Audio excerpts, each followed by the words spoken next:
Hello again. Here for morning devotions.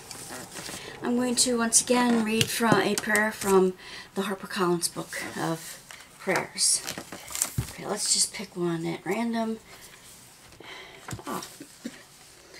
Henry Suso, S-U-S-O. He lived from 1295 to 1366.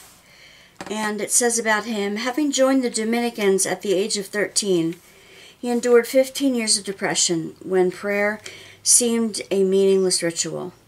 Then he experienced an intense mystical experience in which his own mind seemed to be taken up into the wisdom of God.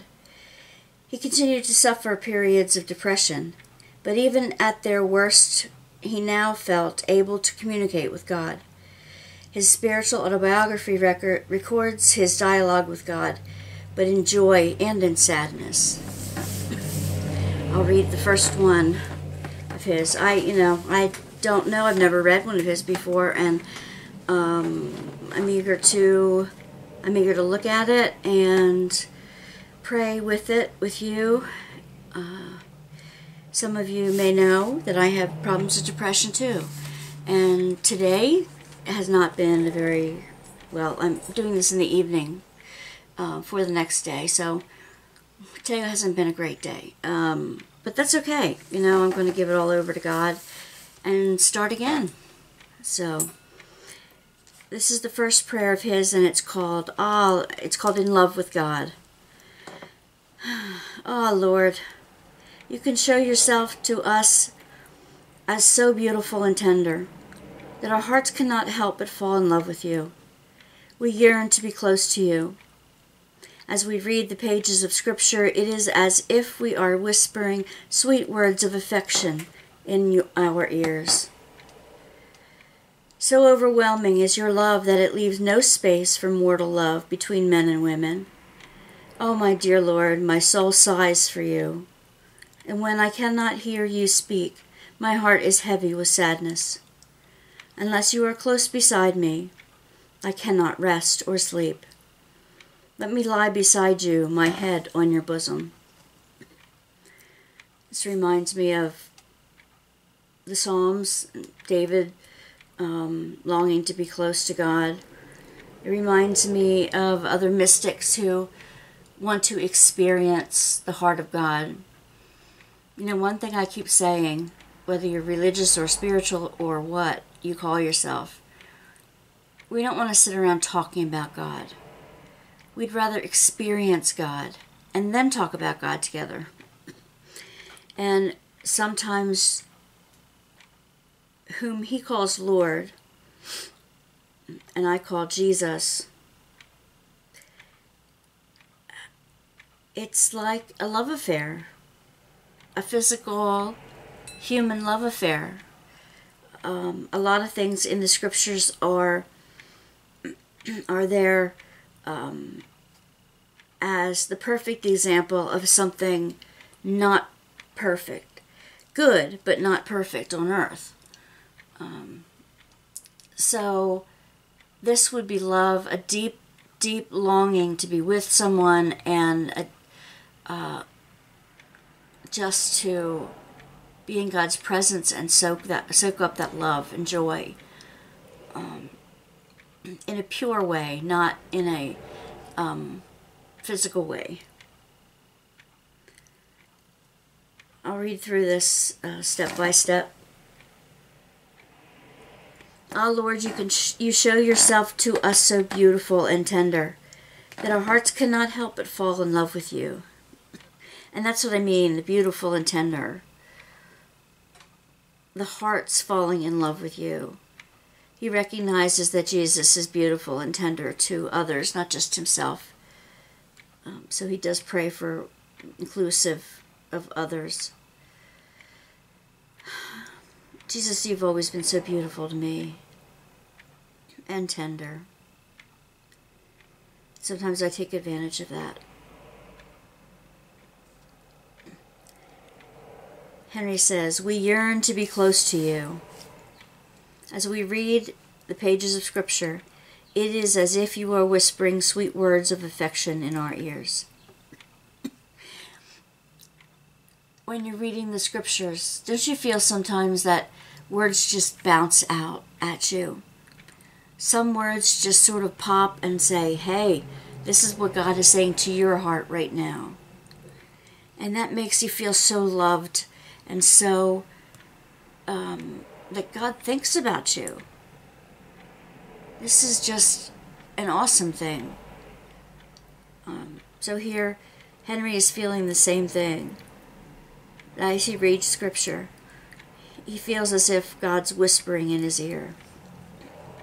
Henry continues, so overwhelming is your love that it leaves no space for mortal love between men and women. I think I would argue with that one. I think it would enhance love between a man and a woman. But I can see what he means. I mean, love between two people is awesome, awe-inspiring, especially in the beginning of a relationship.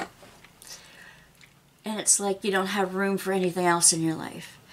As you grow and that love mellows, it doesn't take up every occupying moment of your thoughts anymore.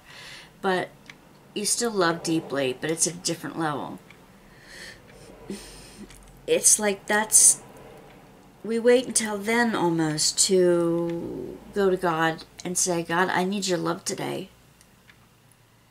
I need your love today.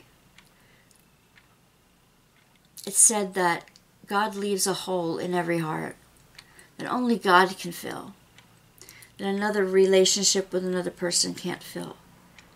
It's got to be God filling it for you. And I think that's what he's alluding to here. Oh, dear Lord, my soul sighs for you. And when I cannot hear you speak, my heart is heavy with sadness. You know, sometimes when you have depression and that, you just can't pray. You just feel like you're so lonely and so distant from God sometimes that you just can't pray. Your heart being heavy with sadness. That when the next time you feel God's touch, it's made all the sweeter. Made all the sweeter by having felt the emptiness as well. When he feels God isn't near, his heart is heavy with sadness. Unless you are close beside me, I cannot rest or sleep. You know, when you have depression, it's hard sometimes to get to sleep. It's hard to turn your brain off enough to think about things that would help you relax and rest. That's a fantastic time to pray when you feel like you can't sleep, that you can wrestle around. And prayer isn't just giving all of your worries and cares over to Jesus. That's part of it. But it's also opening our heart to receive the love, to thinking about how wonderful God is, the gifts that God has given you, the gratitude that fills your heart for Jesus being with you every single day, for Spirit being your guide every single day.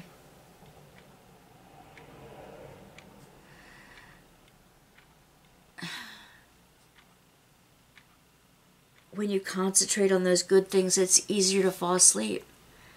You get to a point where it's like, you know what, God, this is all feels awful to me, but I know you are still larger than this. You are still more capable of this than I am. You know what's going on behind the scenes. You know what plans you have for me.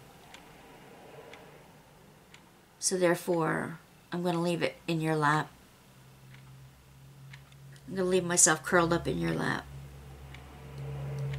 Like a little lamb on Jesus' lap, or as a child sitting on a parent's lap. With pure familial love. Let me lie beside you, my head on your bosom. That's the image that I get. Just sitting on Jesus' lap. Whether I'm a little lamb or a young child. I can picture myself there. And I get this sense that Jesus' robes are like sheets that are freshly hung out on the wash line. When they come in, there is no fresh scent that beats that. When I imagine myself sitting in Jesus' lap, I imagine that his robes smell freshly dried sheets. Imagine yourself there for a moment. Place yourself there on Jesus' lap. Your shepherd who is caring for you and watching over you and leading you to green pastures and restoring your soul. Feel his arms around you.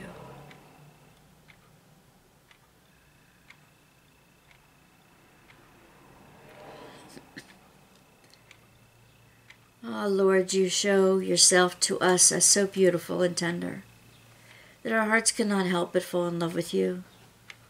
We yearn to be close to you. As we read the pages of Scripture, it is as if you are whispering sweet words of affection in our ears. So overwhelming is your love that it leaves no space for mortal love between men and women.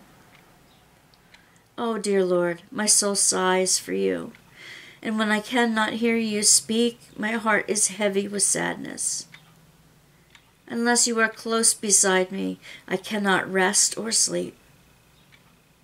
Let me lie beside you, my head on your bosom.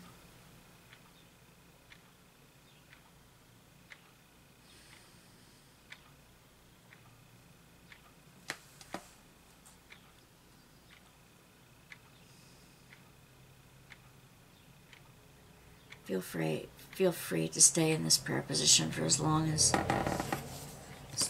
as you need to.